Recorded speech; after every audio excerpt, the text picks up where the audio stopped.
Breaking tonight, new fallout from last night's big GOP debate as a critical media now start to focus on the woman getting credit for owning the stage at the Reagan Library. Welcome to the Kelly File, everyone. I'm Megyn Kelly.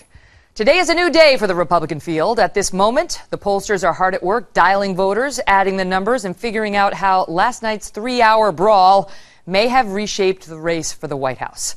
And tonight we are doing some polling of our own. Check this out. We have assembled almost 24 GOP voters here, live in the studio right now, to look at the questions that have yet to be answered. Who would be best against Hillary? How will voter anger affect this field? And will Donald Trump face any blowback for how he tonight answered a question at a town hall about Muslims in America? But we start with the Fiorina story. A woman whose low poll numbers kept her off the main stage in the first debate, now being called the winner of the second contest. Less than an hour after it ended, the Weekly Standard declared it was, quote, Carly's night. The New York Post said she, quote, made her case to be the GOP frontrunner, while the folks at Bloomberg suggested no one performed better than the former Hewlett-Packard CEO. Here's a quick look at some of what impressed the critics. Donald Trump said the following about you, quote, look at that face. Would anyone vote for that? As Mr. Trump later said, he was talking about your persona, not your appearance. Please feel free to respond what you think about his persona. You know, it's interesting to me. Mr. Trump said that he heard Mr. Bush very clearly and what Mr. Bush said. I think women all over this country heard very clearly what Mr. Trump said. I'd like to link these two issues, both of which are incredibly important, Iran and Planned Parenthood. One has something to do with the defense of the security of this nation. The other has something to do with the defense of the character of this nation. You have not heard a plan about Iran from any politician up here. Here's my plan. On day one in the Oval Office, I will make 2 phone calls. The first to my good friend Bibi Netanyahu to reassure him we will stand with the state of Israel. The second to the Supreme Leader to tell him that unless and until he opens every military and every nuclear facility to real anytime, anywhere inspections by our people, not his, we, the United States of America, will make it as difficult as possible to move money around the global financial system. As regards Planned Parenthood, anyone who has watched this videotape, I dare Hillary Clinton, Barack Obama to watch these tapes. Watch a fully formed fetus on the table, its heart beating, its legs kicking, while someone says we have to keep it alive to harvest its brain. This is about the character of our nation. And if we will not stand up and force President Obama to veto this bill, shame on us. That's when she dropped the mic. Our panel is with us here now with reaction. Welcome, everybody. All right, raise your hand if you think Fiorina won that debate last night. Wow. And put your hands down. Raise your hand if going into the debate you were a Fiorina supporter. You liked her as your top choice. Wow. So it wasn't necessarily a field of Fiorina rooting people, but she persuaded you. What was it? Was it any one answer, or was it the overall performance? Any of you? Yeah, go ahead in the front. Garrett. I feel that Carly's focus on the fortification of military forces overseas was a very important thing. We have to take in consideration the drawdown of military forces overseas post-Iraq had been somewhat... What about Rubio? He was big on military. People were giving him props for that. But she gave more of a comprehensive overview of what she wanted to pursue in moving forward. How about Rubio you, Gary? I think... Hold on. Get the mic there.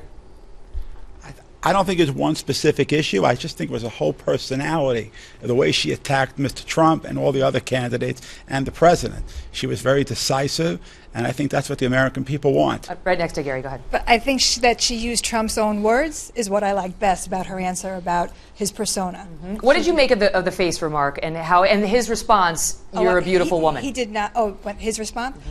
He was trying to pander and trying to walk it back. He wasn't sincere. Mm-hmm. I'm curious how the women in the room, going into the debate last night, did the women like Donald Trump? Raise your hand if you liked him. No one. None of the women. But we have Donald Trump supporters here. It's just none of the women, apparently. What did you think? I said this on the air last night. She was accused of scowling at him when he said she was a beautiful woman.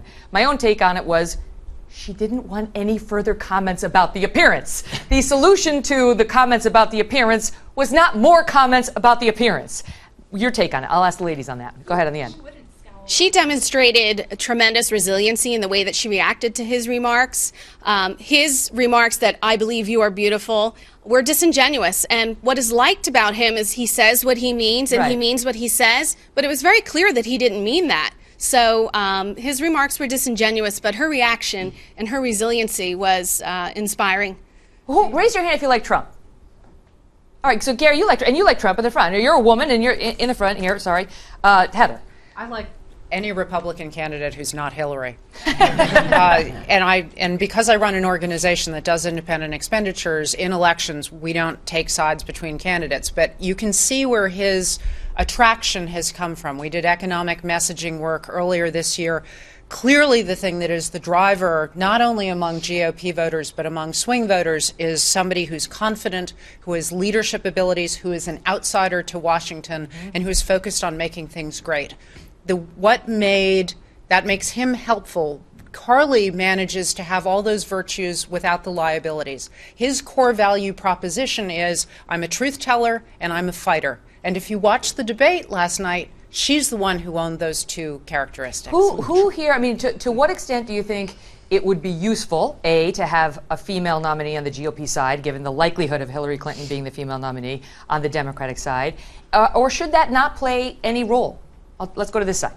I think regardless of who it is, Trump offers no content behind what he's saying. In a former life, he was successful by getting good TV ratings, and I don't think he understands that high Nielsen ratings don't defeat ISIS and they don't fix a broken VA, and I think a lot of voters are recognizing that. Mm-hmm. Do you think there's any importance to having a female nominee on the GOP side, though? Anybody put any weight on that? Go ahead. I think the candidate who goes up against Hillary Clinton needs to be the most qualified candidate, regardless of gender. Absolutely. But Carly Fiorina, she demonstrated last night that she has the foreign policy credentials. She's not afraid to go after Hillary Clinton. She obviously can't be accused of sexism if she does go after Hillary Clinton. And I think that would completely derail Democrats. They wouldn't know what to do if we had a woman nominee. One of the moments that got a lot of attention, it wasn't in our montage, was when she talked about the drugs. And she talked about the fact that she had a stepdaughter who died as an adult of drugs. And that's when she said, marijuana is not the same as it was when Jeb Bush tried it 40 years ago. But it was a powerful moment, one in which she showed emotion. You could almost hear her voice come close to cracking, but she held it together. Speak to the importance of that, these candidates speaking about their own personal experience and whether it affected you at all. Can I just yes, go ahead. Tie this in? For those who haven't seen it, on YouTube is an ad that the Fiorina campaign put out called Faces, which was in response to the Trump comment. And it's, I think, maybe the most brilliant political ad I have ever seen. And it presaged the answer that she gave. It was strong. It was about all Americans. And it talks about women are not a victim group. They are 54% of the electorate. And if we remember, Romney lost women to Obama 55 to 44. So having a woman on the ticket who can neutralize a lot of the issues that the left uses on women. If you look back to 2014, Fiorina was talking about the war on women, about the wage gap, about all sorts of issues that our male politicians have been reluctant to take on. She adds to that the personal empathy, as you say, of the personal experiences. But here's the question. It is, and I say this with all due respect to my sisters, do you believe America is ready for a female GOP nominee and a female Democratic nominee? Yes. Absolutely. I think it's a great thing. Don't just give the politically correct answer. Do you really believe that the two parties might do that this year? Yes. That would You do. That would be fantastic if something like that can happen. If we had two women on both ends, we've already had an African-American president. If we had two women from both parties, that would be dynamic and that would be phenomenal for us as a country in terms of our representation of what we produce. Did you guys know Fiorina before this? She's been on my show many times. She was on just the night before saying, my problem is not a lot of people know my name. My name recognition is not as high as it needs to be in order for me to make inroads with the GOP field, but I'm going to make it.